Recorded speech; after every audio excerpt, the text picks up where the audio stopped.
और यहूदा से जुड़वा बेटे उत्पन्न हुए जिनका नाम पेरेस और जेरह है। और यहूदा का परिवार पेरेस और जेरह के द्वारा आगे बढ़ता चला गया। और इस तरह से 38 अध्याय जो यूसुफ की इन घटनाओं के मध्य में था, जिसको हमने बहुत थोड़े में देखा है। पर अब हम चलते हैं यूसुफ के जीवन को देखते हुए कि मिस्र में वो पोतीपर के घर है। और हम देखते हैं उत्पत्ति का किताब उसका 39 अध्याय और उसका पहला वचन। जब यूसुफ मिस्र में पहुंचाया गया तब पोतीपर नाम एक मिस्री जो फिरौन का हाकिम और जल्लादों का प्रधान था, उसने उसको इश्माएलियों के हाथ से जो उसे वहां ले गए थे मोल लिया। दूसरा वचन, और यूसुफ अपने मिस्री स्वामी के घर में रहता था और यहोवा उसके संग था, सो वह भाग्यवान पुरुष हो गया। बड़े आनंद की बात हमें यहाँ देखने के लिए मिलती है कि यूसुफ के भाइयों ने उससे बैर किया, द्वेष किया, डाह किया और बहुत बैर करके उसे व्यापारियों के हाथों बेच दिया। व्यापारियों ने आकर यूसुफ को पोतीपर के हाथों बेच दिया। पोतीपर के घर में यूसुफ जब रह रहा है तब हम एक बात को देख रहे हैं, यूसुफ के संग उसका पिता भी नहीं है, उसके भाई भी नहीं है, उसके परिवार का कोई सदस्य नहीं है, वो अकेला है। लेकिन परमेश्वर यूसुफ के संग है और परमेश्वर के संगति में यूसुफ भाग्यवान पुरुष हो गया। ऐसा हम दूसरे वचन में देख रहे हैं। यूसुफ दास है लेकिन वो परमेश्वर के संगति में भाग्यवान है। यूसुफ अपने परिवार से अलग है लेकिन वो परमेश्वर की संगति में भाग्यवान है। यूसुफ अपने परिवार के दुख में दुखी है, वो दासत्वता का जीवन जी रहा है लेकिन वो परमेश्वर की संगति में भाग्यवान है। अजीजों, मेरे और आपका जीवन अगर हमने परमेश्वर को समर्पित कर दिया है और परमेश्वर ने हमें चुन लिया है अपने सेवा कार्य के लिए, सो चाहे हम कैसी भी कितनी भी बड़ी विपत्ति में हो, कैसी भी बड़ी कठिनाई में हो, चाहे जहां भी जिस भी दासत्वता में क्यों ना हम घिर चुके हों, लेकिन एक बात हमें याद रखना है, परमेश्वर हमारे संग है। और जब परमेश्वर हमारे संग है तो हम जरूर भाग्यवान हैं। और उस परमेश्वर की आशीष और परमेश्वर की सामर्थ, परमेश्वर की योजना और उसकी इच्छा एक ना एक दिन हमारे जीवन से पूरी होंगी और हमारे जीवन का दुख दूर होगा, आंसू खत्म होंगे और हम अपने जीवन में आनंद आनंद और आनंद करने पाएंगे। तीसरा वचन, और यूसुफ के स्वामी ने देखा कि यहोवा उसके संग रहता है और जो काम वो करता है उसको यहोवा उसके हाथ से सफल कर देता है। परमेश्वर ने यूसुफ को उसके भाइयों के हाथों से और व्यापारियों के हाथों से और पोतीपर के हाथों से न बचाया और न ही छुड़ाया, उसे जाने दिया। जो घटना उसके जीवन में घट रही थी उसे घटने दिया, क्योंकि परमेश्वर जानता है ये समय जो यूसुफ पर आया है ये उसके लिए, और परमेश्वर की योजना जो उसने इस्राएलियों के प्रति बनाए रखी है, वो भविष्यवाणियां जो उसने अपने दासों से कह रखी है, उसे पूरा करने के लिए यूसुफ को ऐसा ही जीवन जीना है। और इस जीवन के पीछे बड़ा रहस्य है और वो रहस्य यही है कि परमेश्वर यूसुफ को बड़ी आशीष देना चाहता है। हम निराश ना हो, हम थके ना, हम चिंतित ना हो, हम अपने हिम्मत को ना छोड़े, विश्वास रखें, आगे बढ़ते रहें। जो भी काम हम करते हैं, नीति वचन 3 अध्याय उसका 5 और 6 वचन के अनुसार हम अपनी समझ का सहारा न लेते हुए संपूर्ण हृदय से अपने परमेश्वर पे भरोसा रखकर उसी को स्मरण करते हुए सब काम को करें। याद रखें, आपके जीवन में आपका परमेश्वर सीधा मार्ग निकालेगा। यूसुफ के जीवन में अभी हमें सीधा मार्ग दिख तो नहीं रहा है, लेकिन हाँ, हम इतना जरूर देख पा रहे हैं कि यूसुफ के स्वामी पोतीपर ने देखा कि जो भी काम यूसुफ करता है उसमें उसे सफलता मिलती है। उसने इसका बहुत बारीकी से निरीक्षण किया, तब उसे पता चला कि यूसुफ का परमेश्वर उसके संग है और वही परमेश्वर यूसुफ को सफलता देता है।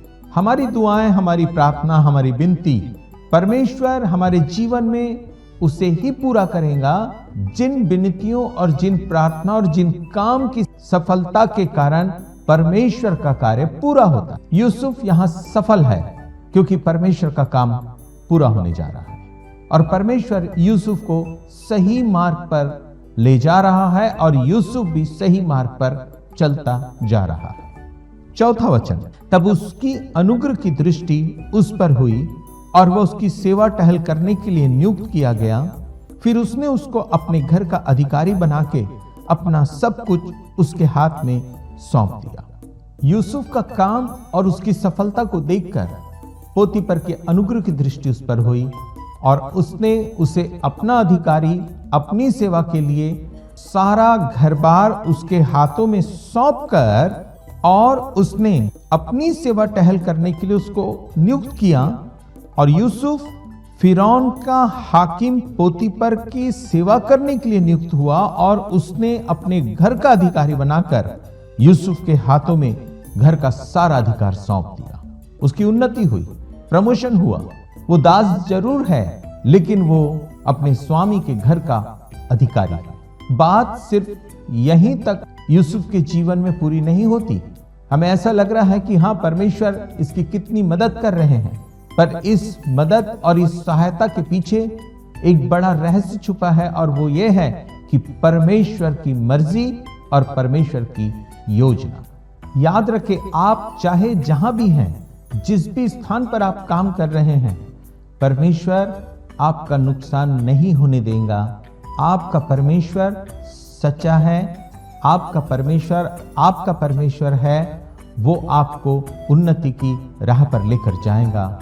यूसुफ पोतीफर के घर का अधिकारी बन गया है। पांचवा वचन, और जब से उसने उसको अपने घर का और अपनी सारी संपत्ति का अधिकारी बनाया, तब से यहोवा यूसुफ के कारण उस मिस्री के घर पर आशीष देने लगा और क्या घर में क्या मैदान में उसका जो कुछ था सब पर यहोवा की आशीष होने लगी।